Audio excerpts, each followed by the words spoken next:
A woman awakes in the middle of the night to find her husband not in bed. She puts on her robe and goes downstairs to look for him. She finds him sitting at the kitchen table with a cup of hot cocoa in front of him. He appears to be in deep thought, just staring at the wall. She watches as he wipes away a tear. "What's the matter, dear?" she whispers as she enters the room. "Why are you down here at this time of night?" The husband looks up from his drink. "It's the 20th anniversary of the day we met." She can't believe he has remembered and starts to tear up. The husband continues, "Do you remember 20 years ago when we started dating? I was 18 and you were only 15, he said solemnly. Once again, the wife is touched to tears, thinking that her husband is so caring and sensitive. "Yes, I do," she replies. The husband pauses.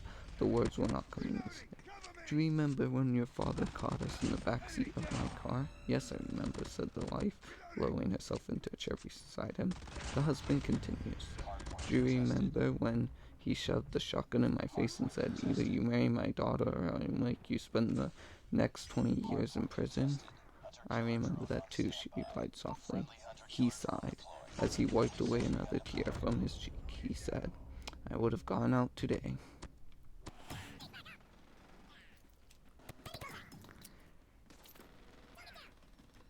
Here's another one. "Hello. Hi, honey. This is Daddy. Is Mommy near the phone?" "No, Daddy. She's upstairs in the bedroom with Uncle Paul." After a brief pause, Daddy says, "But honey, you don't have an Uncle Paul." "Oh, yes, I do, and he's right upstairs in the room with Mommy right now." Brief pause. Okay then. "This is what I want you to do. Put the phone down on the table, run upstairs and knock on the bedroom door and shout to Mommy that Daddy's car just pulled into the driveway." "Okay, Daddy, just a minute." A few minutes later, the little girl comes back to the phone. "I did it, Daddy." "And what happened, honey?" "Well, Mommy got all scared and jumped out of the bed with no clothes on and ran around screaming. Then she tripped over the rug and hit her head on the dresser. Now she's not moving at all." "Oh my goodness! What about your Uncle Paul?" "He jumped out of the bed with no clothes on too. He was all scared and jumped out of the back window and into the swimming pool. But I guess he didn't know that you took out the water last week to clean it. He hit the bottom of the pool and I think he's dead." Long pause. Then Daddy says, "Swimming pool? Oh, this is the wrong number."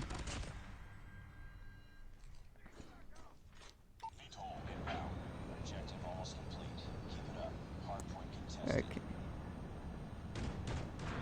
Here's another one. A mom visits her son for dinner, who lives with a girl as a roommate. During his meal, his mother couldn't help but notice how pretty his roommate was. She has been long suspicious of a relationship between them. Over the evening, while watching the two interact, she started to wonder if there was more between them. Reading his mom's thoughts, the son volunteered, "I know you must be thinking, but I assure you, we are just roommates." About a week later, his roommate came to him saying, "Ever since your mother came to dinner, I've been unable to find the silver plate. You don't suppose your mother took it, do you?" He said, "Well, I doubt it, but I'll just email her just to be sure."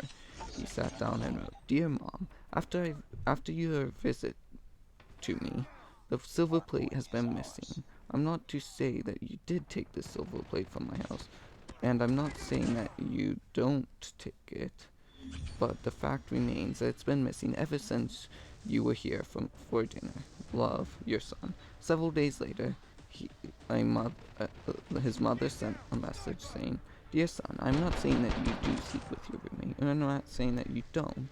The fact remains that if she was sleeping in her own bed, she would have found the silver plate by now under her pillow. Love, Mom." Thanks guys for watching. Make sure if you enjoy this content, like and subscribe. It really helps.